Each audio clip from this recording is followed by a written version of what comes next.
Hi guys, so a quick video for today, and this one is going to be all about overrated foods. And it was based off a conversation that I had a week or two ago where someone asked me what are the most overrated foods that you can think of. And it brought up quite a good conversation because usually people will ask, what are foods I should avoid, what are foods I should include, but not necessarily what are overrated foods. So it got me thinking about what foods people tend to look to include within their diets because they think of them as being really beneficial for performance or health. However, they might actually be overrated in terms of how good they are, and there potentially might be better alternatives. So to start this off, the number one food that I would say comes under this category is vegetable oils. So this includes things such as your typical vegetable oil, sunflower oil, canola oil. And the reason for this is because when we're setting up a diet for an athlete, the composition of dietary fat is going to be extremely important from a health perspective. Fat's often overlooked in sport nutrition because usually you just talk about protein for the recovery and rebuilding aspect, carbohydrates for fueling the performance, and fat is sort of often overlooked. However, from a health perspective, it's really, really important, and there are multiple different types of fats, and they're all really vital to how our immune cells are functioning and how much inflammation is going on the body, basically how much damage is occurring at the cellular level. And so we really need to be ensuring that we're getting an adequate intake of the appropriate fats. And one of the main things with this is ensuring we consume a high amount of omega-3 fatty acids, which are types of fat found in fatty fish, avocado, certain seeds such as chia seeds and flax seeds, certain nuts such as walnuts, also high quality red meat as well. But we also want to be restricting our intake of omega-6 fatty acids. And vegetable oils are really, really prone nowadays to be extremely high in omega-6 and quite low in omega-3, which sort of makes that ratio of omega-6 to 3 not great, not what we're after, and so they're best off being avoided because they might promote inflammation and cellular damage, at least in the long term if they're used consistently.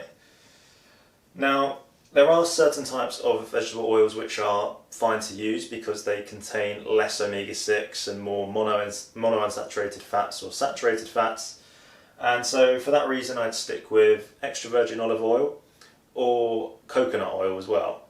And if you want to look for another option, I wouldn't be afraid of using your regular butter as well. Not vegetable or plant-based butter, but just ordinary butter, especially if it has come up on pasture-raised fields. Now, the second most overrated food is a fairly controversial one. It's going to be chicken. It's obviously one that is used in the majority of athletes' diets, and I recommend it to be used in a lot of athletes' diets as well. However, it's definitely something to bring up because it shouldn't necessarily be looked at as the number one source of protein, and it really is, or it tends to be the case in society at the minute. Because it has a low fat content, because it is generally quite low calorie for the amount of protein you get, it's looked at as the best protein source. However, from an overall nutritional point of view, when we're considering other aspects, not just protein, but also things such as mineral content and vitamin content, chicken isn't going to be the best option, definitely not the best meat option. So if you compare it to something such as high quality beef, such as a grass-fed steak, it's going to lose out in almost every single category, not just because the fat composition is inadequate, or inferior, but also because it contains far less vitamins and minerals as well, such as iron, zinc, your range of B vitamins, etc. Now, number 3, rice / pasta.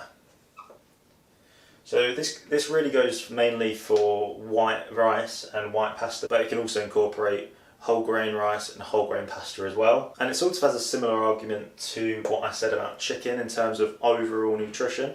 However, we go from a context of protein to a context of carbohydrate. So rice and pasta are really good in terms of being a convenient and easy source of carbohydrates, such as at the pre-exercise meal if you're looking to get something on board which is just really nice, easy, convenient, and that you can eat a lot of, while some pasta in that context might be great.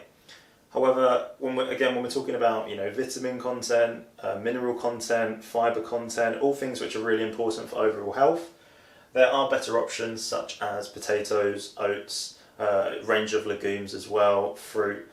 And so those foods should be prioritised, and then you can sort of look towards your rices and pastas as well to fill up that carbohydrate intake if the need is there to add in those extra carbohydrates.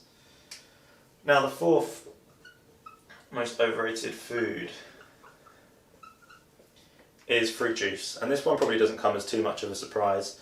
Even in mainstream media, fruit juices look down a bit compared to how it used to be. It used to be sort of labelled as a bit of a health food. But if you're unaware, fruit juice is essentially just taking mainly the negative components of fruit, such as the sugar content from a health point of view, and then just concentrating sort of the sugar into a liquid form. So the beneficial aspects such as the polyphenols and a range of vitamins, vitamin C as well, is largely lost when you take a fruit and make it into a juice or some type of smoothie. So if you're going to use fruit, just use whole food fruit. Even when talking about fruit, I mean, people tend to overeat fruit. It is helpful to an extent, and there's benefits that can be said for the polyphenol content, vitamin C, especially with like blueberries and things like that. However, one portion to maybe 2 portions a day, you're really going to see the maximum benefit from that. Last one, which is more of a supplement, less of a food, still worth noting though, is a protein bar. And I say this just because they seem to be really prevalent in a lot of athletes' diets. They like to include them. They seem to think that there's some sort of strange benefit to them. However, they're really just a chocolate bar with a scoop of whey protein or soy protein added to them. So there's nothing special about them. So they can be convenient to take on the go with you. There's no reason why you shouldn't look to include them.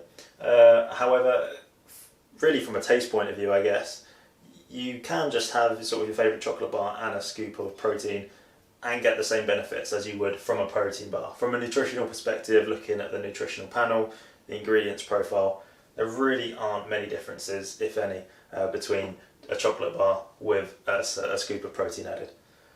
So this is my top list of 5 overrated foods. It's very opinionated, so I'm sure you can have your own input on this. If you want to explore nutrition within football more than this, I recommend checking out the Matchfit Nutrition Academy. We currently have a really good deal on there that you won't find on our website, so check out the link below. And if you found this video helpful, then please share it with anyone you think it might help, and I'll catch you guys next time.